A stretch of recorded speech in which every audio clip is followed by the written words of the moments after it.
जय हिंद दोस्तों। आज के वीडियो में आप सबका स्वागत है। इतिहास के पढ़ने सीरीज के अंतर्गत आज हम इतिहास के प्रग्रह ऐतिहासिक काल के 10 महत्वपूर्ण प्रश्नों को देखेंगे। हाल ही में मार्च 2026 में एमपी सेट 2026 होने वाला है। उसके लिए यह वीडियो बहुत ही उपयोगी होगा। तो चलिए आज का वीडियो स्टार्ट करते हैं। आज का जो पहला क्वेश्चन है ना, वो है मध्य प्रदेश के किस ज़िले में प्रसिद्ध हथनोर स्थल स्थित है, जहां से भारत का पहला जीवाश्म प्राप्त हुआ था। ऑप्शन आपका है होशंगाबाद, दूसरा ऑप्शन है आपका रायसेन, तीसरा ऑप्शन है आपका उज्जैन, चौथा ऑप्शन है सीहोर। तो इसका जो आंसर होगा ना वो होगा सीहोर। अब सारे ऑप्शन का हम एक एक बार जो इम्पॉर्टेंट फैक्ट है वो देख लेते हैं। जैसे कि हो गया होशंगाबाद। होशंगाबाद किस लिए फेमस है? तो जो होशंगाबाद है ना, ये आदमगढ़ यहाँ क्या है, आदमगढ़ के लिए फेमस है। और आदमगढ़ क्यों यहाँ क्या है, आदमगढ़ है। आदमगढ़ के जो शैल चित्र है वो बहुत फेमस है। और आदमगढ़ से ही जो एमपी के सबसे पहले पशुपालन का साक्ष्य भी कहाँ से मिला है, आदमगढ़ से मिला है। यहाँ पर ध्यान देने योग्य बात यह है कि मैंने भारत का सबसे पहले पशुपालन साक्ष्य कहाँ से मिला यह नहीं बोला। एमपी में सबसे पहले पशुपालन का जो साक्ष्य मिलेगा ना, वो मिलेगा होशंगाबाद के आदमगढ़ नामक स्थल में। अब देखते हैं रायसेन।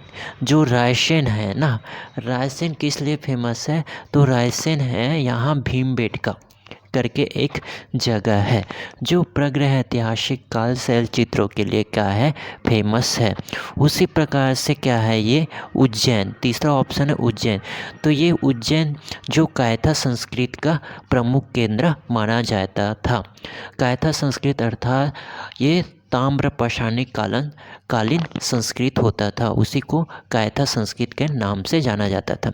और सीहोर कहाँ है? तो सीहोर मध्य प्रदेश का एक क्या है, जिला है जो कि नर्मदा घाटी पर स्थित है।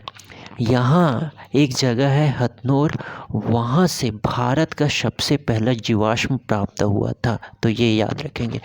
अब सेकेंड ऑप्शन चले जाते हैं। विष्णु श्रीधर वकनकर ने भीमबेटका के शैल चित्र की खोज किस वर्ष की थी? शैल चित्र होगा, ठीक है। तो ऑप्शन है 1952 से 53, 1960 से 61, 1947 से 48 और चौथा ऑप्शन है 1957 से 58। तो इसका जो आंसर होगा ना 1957 होगा। 1957 में विष्णु श्रीधर वकनकर ने भीमबेटका की खोज की थी। भीमबेटका किस लिए फेमस है? तो भीमबेटका है प्रग्रह ऐतिहासिक काल शैल चित्रों के लिए। और ये कहाँ पे है? तो रायसेन जिला पे है। उसी प्रकार से पहला ऑप्शन देखते हैं 1952 से 53। इसमें क्या हुआ था, जो सिंधु घाटी सभ्यता था ना, उसमें कुछ स्थलों की खोज इसमें स्टार्ट हो गई थी। कब? 1952-53 में। और 1960-61 में क्या हुआ था, इसके अंतर्गत जो सिंधु घाटी सभ्यता के प्रमुख स्थल है ना, कालीबंगा, इसकी खोज बीबी लाल द्वारा किया गया था। मतलब इस समय उत्खनन किया गया था। और 1947 1948, जैसे 1948 में इस समय पे भारत क्या हुआ था, आज़ाद हुआ था। अब आगे चले जाते हैं। नेक्स्ट क्वेश्चन क्या है? ताम्र पाषाण कालीन स्थल नौदा टोली का उत्खनन किसके नेतृत्व में संपन्न हुआ था? ऑप्शन है बीबी लाल, HD संकल्या, RD बनर्जी, कलिंगम। तो इसका जो आंसर होगा ना HD संकल्या होगा। इसके बारे में विस्तार से जानते हैं। HD शंकरलिया ने नवदा टोली का उत्खनन किया था। नवदा टोली किस लिए फेमस था? तो ये अपने शैल चित्रों के लिए फेमस था और ये ताम्रपाषाणकालीन स्थल है। दूसरा पहला ऑप्शन देख लेते हैं, बीबी लाल। ये जो बीबी लाल है ना, इन्होंने 1960-61 में क्या किया था, जो कालीबंगा है सिंधु घाटी सभ्यता का एक प्रमुख स्थल है, उसका खोज किया था। साथ ही साथ बीबी लाल ने हस्तिनापुर का भी खोज किया था। RD बनर्जी ने 1922 में जो मोहनजोदड़ो था ना, उनका खोज किया था। साथ ही साथ जो चौथा ऑप्शन है कलिंगम, इन्हें भारतीय पुरातत्व का जनक कहा जाता है, ये याद रखेंगे। अब नेक्स्ट क्वेश्चन चले जाते हैं। मध्य प्रदेश में पशुपालन के सबसे प्राचीनतम साक्ष्य किस स्थल से प्राप्त हुआ है? ऑप्शन है कायथा, एरन, तीसरा ऑप्शन है पिगलीहल, चौथा ऑप्शन है आदमगढ़। तो इसका जो आंसर होगा ना, वो होगा आदमगढ़। तो आदमगढ़ के बारे में थोड़ा सा जान लेते हैं।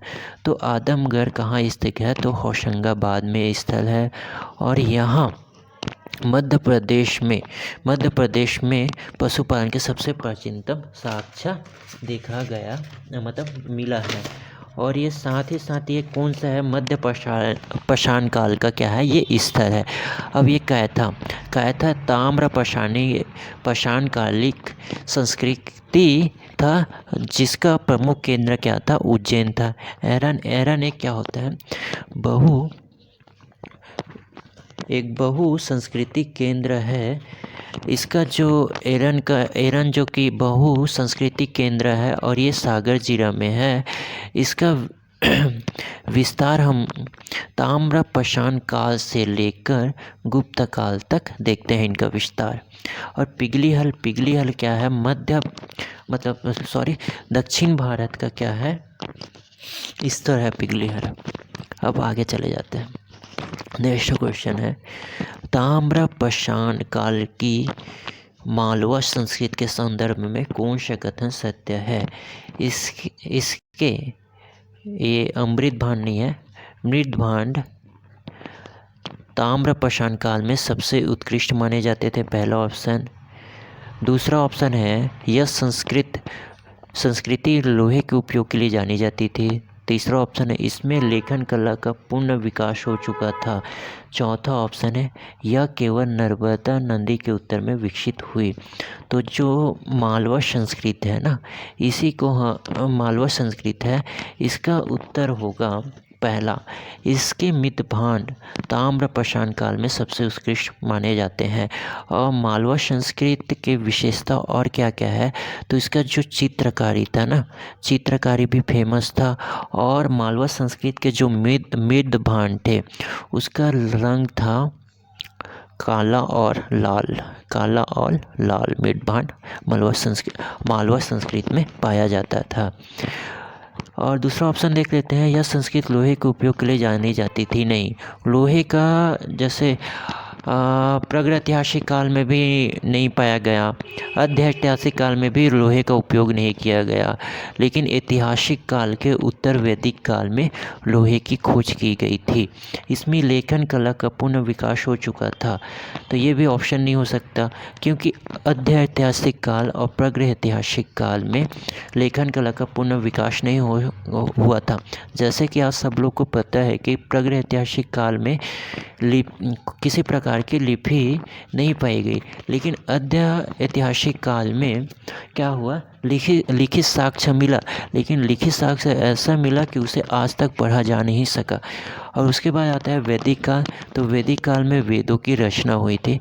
तो वैदिक काल में हम लोग मान सकते हैं कि लेखन कला का पूर्ण विकास हो चुका था।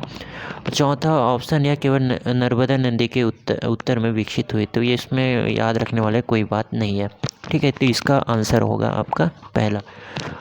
अब सेकंड क्वेश्चन देखते हैं, मध्य प्रदेश के किस जिले से भारत का सबसे बड़ा ये तांबा का भंडार मिला?